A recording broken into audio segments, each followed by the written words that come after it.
So we're joined today by Professor Ian Bateman, who has lots of letters after his name, but wants to be known as the co-director of LEEP, which is the Land, Environment, Economics and Policy Institute. Good afternoon, Ian. How are you? Lovely to be here. Thank you for inviting me. We have a number of questions. You have some interesting thoughts on trees and their placement. And I understand you want to try and impress upon people what's the right tree in the right place. How do you decide that? So tell me a little bit about how you got into that kind of work. How do you know about trees?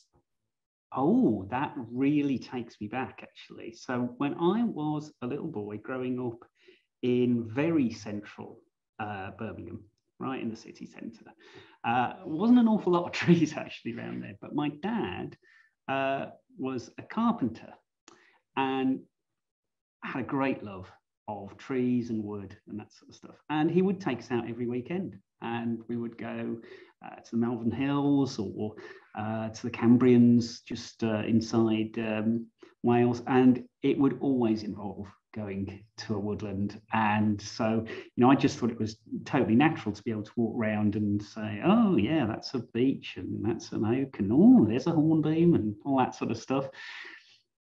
And he, I suppose, imbued in me a love of nature that has lasted my whole life, really. Interestingly, I didn't go into that line for work, and that's all to do with growing up in a time when there was just huge unemployment and just thinking, I've got to get a job. Walking around admiring trees doesn't sound like long-term employment, so I'm going to be trained in economics. But it was a real joy when one day somebody said to me when I was on my master's, what are you interested in? And I said, oh, it's irrelevant to this. I'm really interested in trees. And he said, no, you can apply economics to trees. And that really was the start of, well, where I end up now, really. So that was how it all came about. Excellent. Thank you very much for that. So that's an interesting answer, that it was really your father's love of trees and wanting to take you out there that got you into that. So I think at the moment that trees have a different position for different people. Some people seem to value them very highly. Tell me a little bit more about the economics of trees and how do you value something like a tree? Okay, so well, first of all, I want to make a distinction between a value and a price, because we know they're not the same thing. So if you think about the water that flows into your house through the tap, okay, you do pay for it, but nothing like the value that it actually gives you. You stop that water coming into your house and pretty soon you're moving house. You know, we have a disconnect between values and prices. And real economics is actually about exactly that. That's almost like the central distinction between economics and accounting. And I'm not having a go at accountants. Should, you know, very essential in the world. You need to know about all the prices and all that sort of stuff. But a real economist is not just interested in prices, they're also interested in values. Now, trees are very relevant to that, because the difference between the values that trees can give you and the price that they can generate is enormous, absolutely huge. What's the price associated with trees? Well, but basically almost nothing until you cut it down, saw it up, and sell it, and then there's a price, and that's a valuable commodity. So there's a price that is also a value. But now think about all the other services that we get from trees. Let's start off with something very contemporary. They're one of the best ways to pull carbon dioxide, a major greenhouse gas, the major greenhouse gas, out of the atmosphere and store it, lock it up as carbon. in the wood itself. So they actually can put a brake on the speed at which we're heating up the atmosphere. And given that the rate of change of temperature is probably the fastest in the last 3 billion years, not million years, 3 billion years. You know, Earth's only been around about 4 point something. To put it in context, at the end of the Permian era, there was the biggest mass extinction ever. And why did that happen? Well, it's because the temperature went up very, very fast, went up about 5 degrees, maybe 6. Okay. Now, what's happening now is that we've heated the atmosphere by almost 1.5 degrees. But whereas it took the Permian era 100,000 years to do that, we've managed to do about a third of that in about 100 years. And most of it's happened in well, my lifetime, depends how old you are. But so the rate of change is unprecedented. You know, people say, oh, you know, maybe this is all a bit overblown. Not a chance. If you actually lived on a geological time span, which of course we don't, you would think, oh my God, the mercury just went right up through the top of the tube. So trees are fantastic for that, but there's so much else they can give us. For example, for many species, they can provide superb habitat, homes for wild animals. And given that we are engaged in the biggest slaughter of wild nature, well, definitely within the whole lifetime of humans, then that's a pretty useful benefit to have. Other things, they're usually very beneficial for the water cycle. So they can clean up water that's polluted. They can regulate its flow so that the chances of flood are massively reduced if you've got wooded land as opposed to bare land. Of course, they're great for recreation. Absolutely, that's why I really got into it. And everything that's associated with that, health, both physical and in particular mental. You know, you can say, oh, well, going outside, yeah, that's good, but you could just go, you know, you could relax on the sofa and, or maybe even go to a gym and you'd get all the physical health aspects. Maybe. I think there's very good evidence that in terms of the mental health aspects of people's lives, wild nature can actually give us something that is extremely difficult to find in a bottle or on a screen. Okay, so lots and lots of benefits, as you can see, but you can also see that these benefits, these values, are not well reflected in price.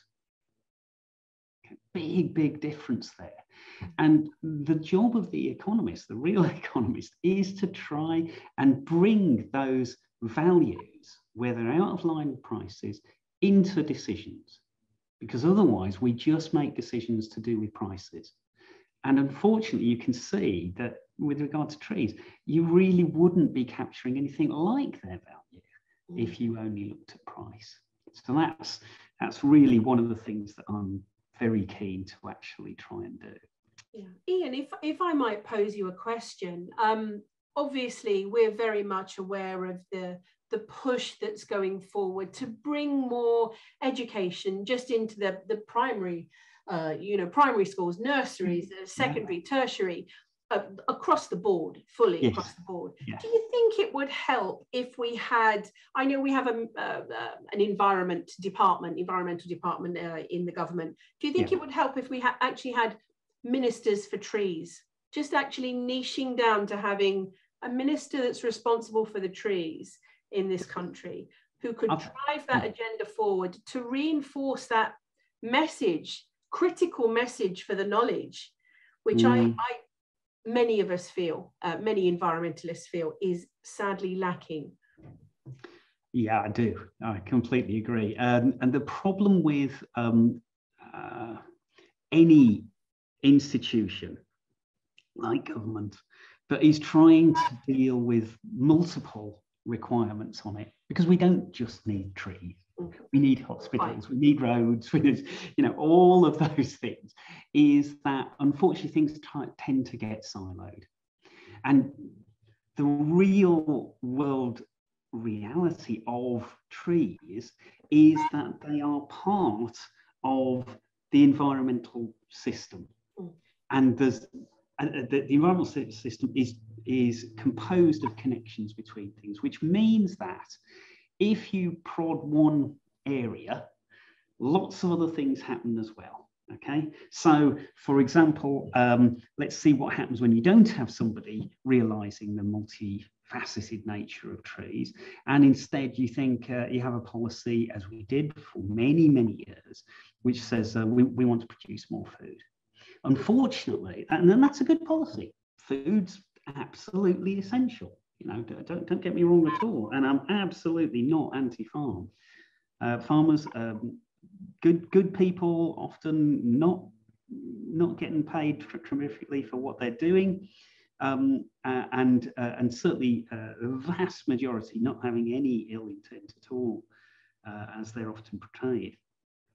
But that single-minded policy, right, we must have more food, resulted in very negative effects upon trees, hedgerows, all wild areas, really. We do need somebody who's going to stand up. I like the trees one. I'd maybe even broaden it out a little bit more and say, you know, a minister for land actually thought about the fact that we've got all these competing demands upon land, and we need to think in this more, you know, it's a very trendy word, or it was, holistically, because that's the way that the world actually is. You know, so yeah, I think that would be absolutely great, and I'd definitely take that job. Yeah, perhaps I'd like it too. Perhaps we should try and get these conversations started in local councils. Perhaps we should actually say, pluck a minister for trees, have somebody who just is responsible for looking at the trees in the neighborhood and for preserving and for, as you say, understanding the knowledge of what tree needs to go where. Trees are all great. You say the same thing about clothes. I say it's cold outside, and you say, no, it's not cold outside. You just got the wrong clothes on. So it's the same with the trees. That's a great tree. Actually, that's a great tree, but it's no good putting it there because it's going to detract from everything else. Nothing else is going to grow around it because it's too thirsty. The knowledge is the key thing, isn't it, here? So perhaps starting at local levels and getting local tree groups to suggest it might be a potential way forward. I point out councils do actually have tree officers because they're the ones that put the tree protection orders on trees. Yeah, so I like it a lot. Start. We have a starting point, that is true. I do also like what you said about the holistic approach that is required. At Woe Forest, we too have a very holistic approach. It's not one thing isn't going to solve everything. Trees planted in the tropics or planted anywhere are not the solution to everything. It's that plus support people, plus education, plus. And it's a sort of a virtuous circle of things that are required. What would you say are the top, say, 3 or 4 elements that need to be taken into a consideration when you're thinking about doing some planting? Let's just say, let's take Birmingham, or let's take where we are here over in Sidmouth, wherever we are in the world, what the top 3 things we should consider before we sink our teeth in, and actually get our shovels in the ground and get them in there? So it is that there's this phrase called the right tree for the right place, and that phrase came about actually a long time ago, just after the war it began to get popular. I actually think it's the wrong way around. I think you need the right place for the right tree, because changing location massively changes the different benefits that you'll get from a particular tree. So you can take the same tree and put it in different places, and it will either generate enormous benefits, or it can actually make things worse. Now, people think, well, how on earth could a tree make things worse? Well, they can, unfortunately. If you're planting them in areas, well, a real classic one is planting trees on peatlands. Okay, that's what happened throughout the 70s, 80s, 90s, particularly in Scotland. Huge areas of peatland were planted.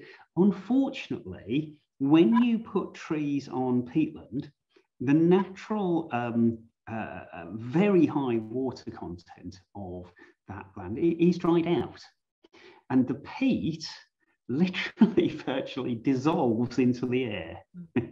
it releases its carbon out into the air, and it releases it at a rate which is very, very much higher than a tree can actually store carbon out of the atmosphere. So you end up generating global warming forests, the forests that actually make things worse, not better.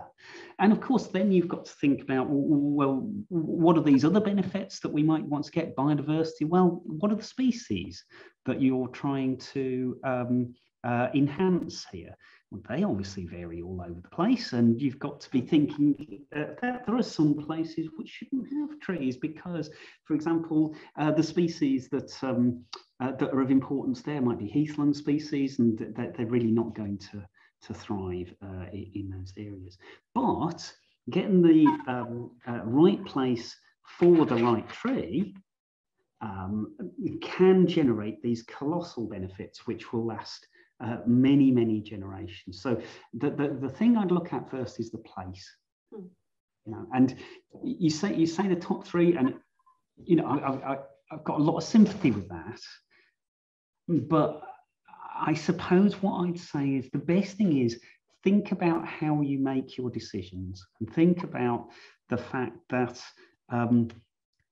the land, the environment varies tremendously across quite short, small areas, particularly in this country. It's an unusual country, really, because it's actually quite a small island, really.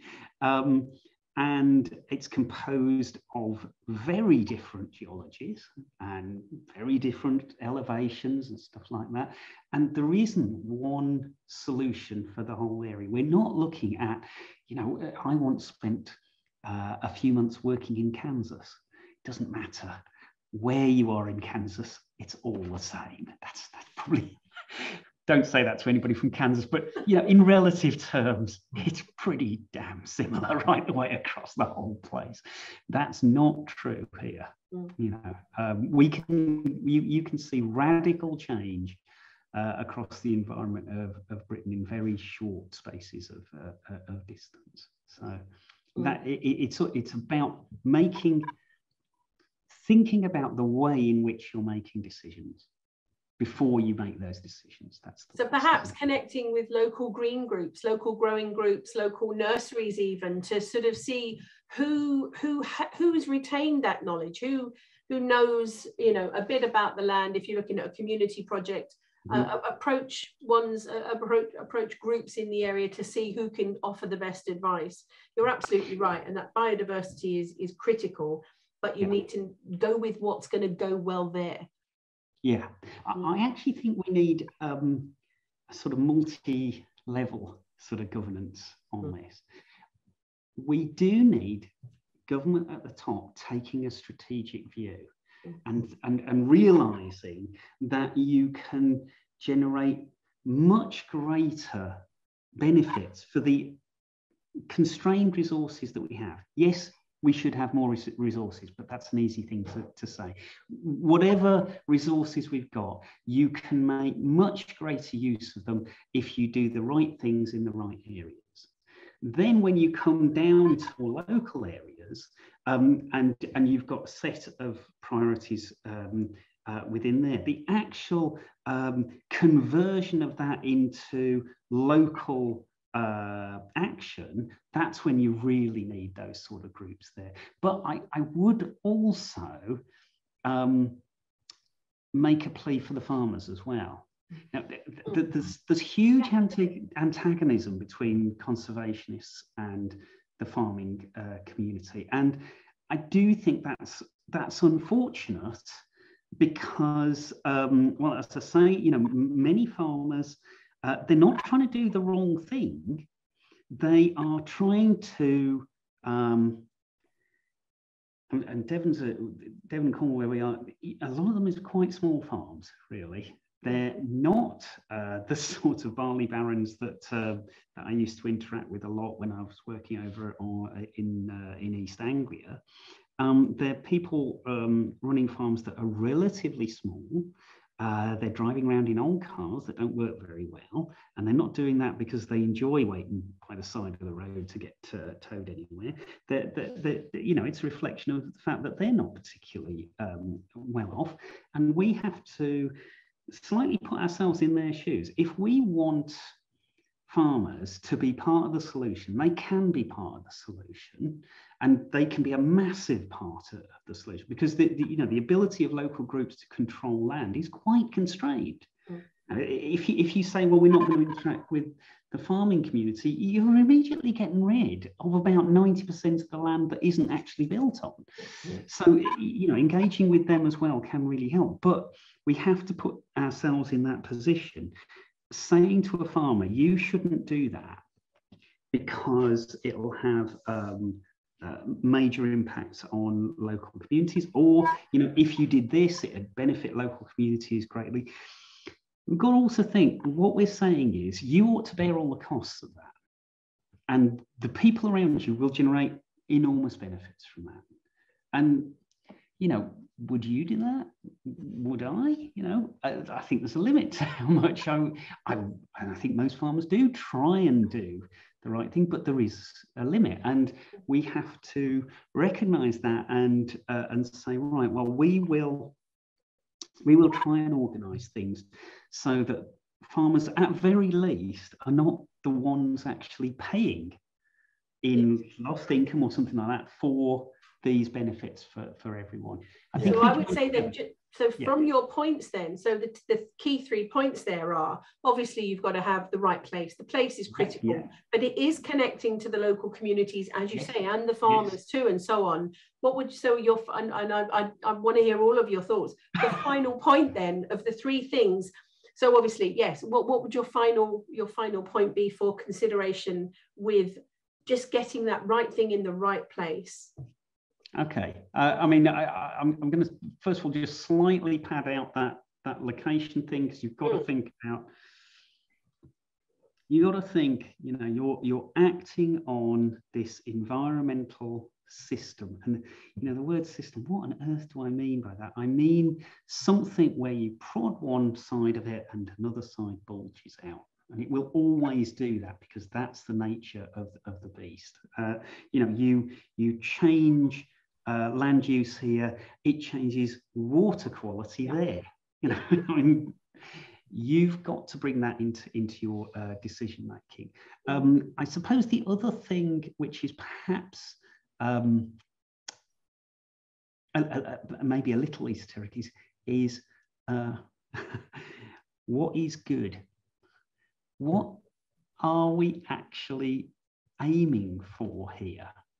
You know, until we have some sort of notion of that, it's rather difficult to make any sort of decisions, because if you don't know where you're aiming for, how do you know that your decision here is even setting you off on the right path? So trying to get some sort of agreement about what's good would be a really good idea. Lovely third point. Thank you very much for that, Ian. And you're very welcome. The what is good has been brought to the fore in Ireland, where there have been vast plantations of Sitka spruce planted. The people who want to make money from the wood think is brilliant. Yes. But the people who are living there think is not a good idea. Absolutely. And so Sitka spruce is such a divisive tree. You know,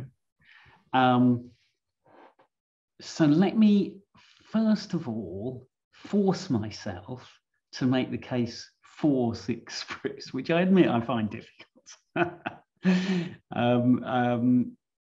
It grows really fast. It loves being over here, you know, particularly in a place like Ireland, which is you know, you're taking a species which naturally lives on the west coast of North USA and southern Canada, right over towards British Columbia, that sort of stuff. And so it comes here and it goes, oh, this is fantastic, because it's still fairly wet. You know, it's not bad, particularly in the west and of this country and Ireland, but it's loads warmer by comparison. And, you know, basically we all love a bit of warmth and we all feel ourselves growing in the warmth, and that's exactly what Sitka spruce does. So it grows like very fast. Yeah. Yeah. Yes, I don't know what age group you're appealing to, so I'll just say it grows very, very fast. Okay. And of course it produces timber, and that's a useful crop. Okay. Now the case against it, virtually everything else. So many other things. I mean, I've heard ecologists try and make cases for the biodiversity benefits of Sitka spruce, but really they're scrabbling, to be honest. You know, it's not very conducive to a lot of the species that live here.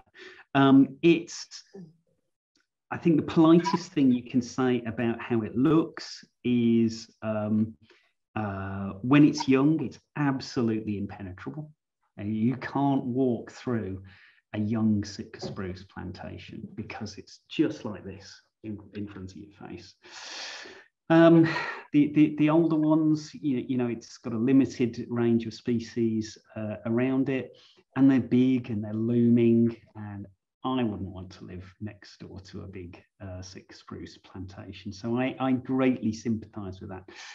I suppose it's coming back though to my point about, you know, how do we get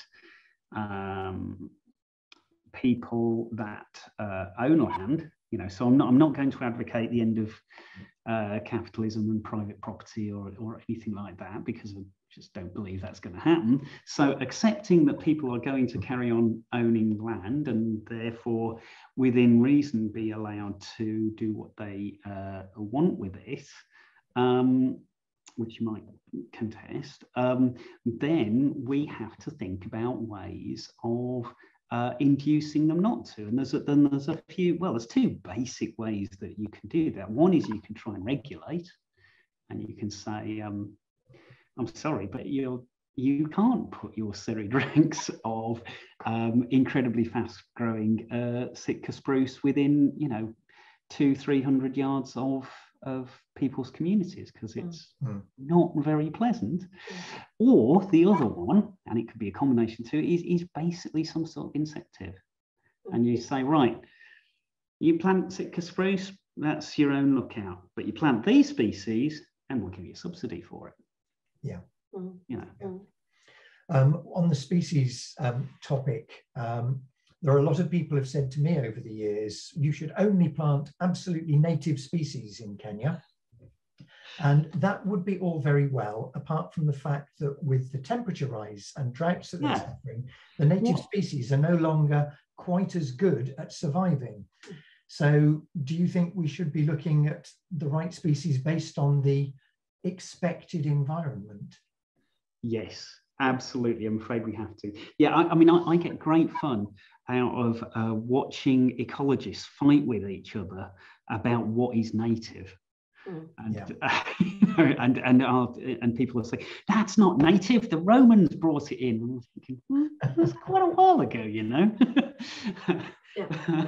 So the mango tree is case in point with that, because they'll say, you know, I've heard people say, well, mango tree, that's not from here originally, it's been there for hundreds of years, however. And the mango tree seems to thrive in really arid conditions. So on the years where it's been really, really dry, when the drought has been just gripping in a death-like grip, the flower comes out on the mango tree. You actually get flowers when it's at its absolute worst and driest, and then this wonderful array of fruit. So it's well conditioned to being there, but critically, it feeds people. It puts food in people's tummies, and it's a commodity to sell. So I think it's earned its place in in the fabric of Kenya for growing, really. But it is an interesting argument. Yeah. Well, I mean, so over here, you know, there are. I've seen people come up with lists of what is native and what isn't native, and it's very interesting, you know, how those lists change between people.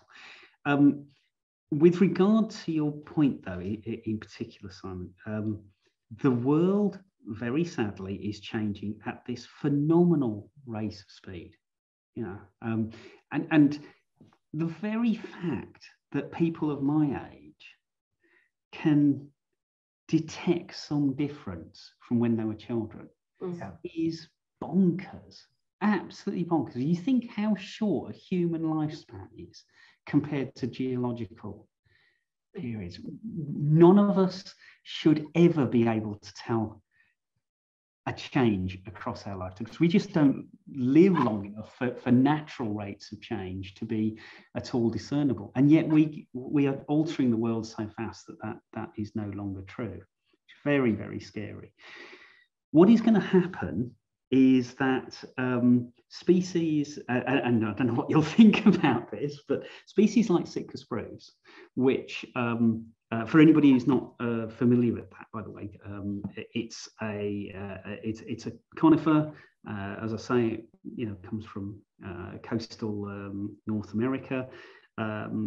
Grows like a weed, very fast, very dark foliage, very straight as well, and so it is good for wood, but not good for native species. Anyway, it's been the #1 species of choice for commercial timber production for a long time because of its amazing ability to grow fast.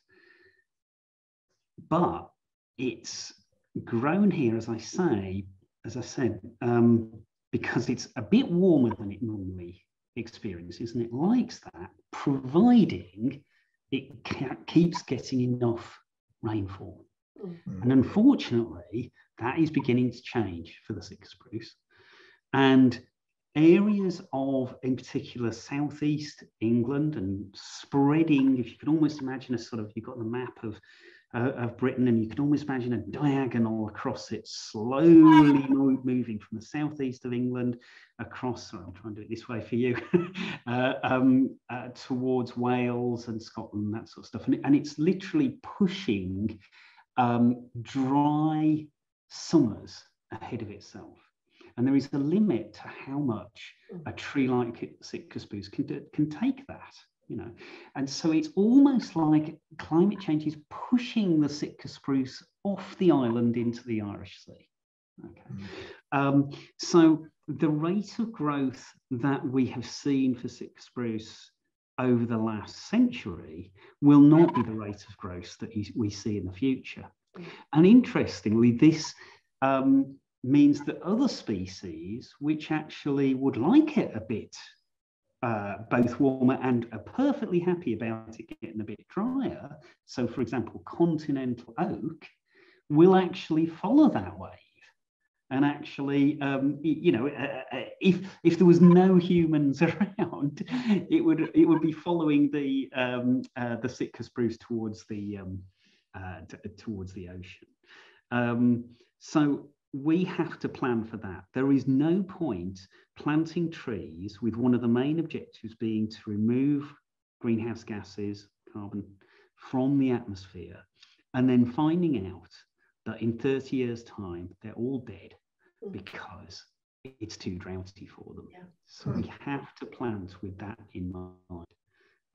That means that we have to also accept that the future, that with regard to time, the only thing that's certain is what happened in the past. You know, we can tell you exactly what happened every day. In the future is uncertain, and we don't know whether it's going to get very dry or a bit dry, that sort of stuff, which means that we have to take an approach to planting trees, which has an appalling economic term associated with it. It's called a portfolio approach. Yes. So A portfolio is normally considered as a set of investments. You know, oh, I'm going to put some of my money into very safe things that don't grow very well, but you know, I know it'll be there, and I'll put some of it on the horses at Cheltenham and whatever, you know.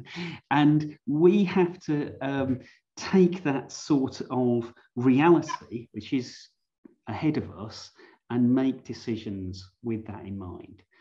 We could play ultra safe, okay, but if you do that, you might end up missing some real opportunities for positive change. So what will probably the best approach is this mixed portfolio approach, where you say, well, if climate change is going to be really bad, then you know these sort of species, they'll be able to cope with it. If it's not quite as bad as it could be, then these species will, for example, give us better consequences for water quality or biodiversity or stuff like that. So it's an amazingly exciting but quite challenging question to answer when people say, well, what's the right place for the right tree?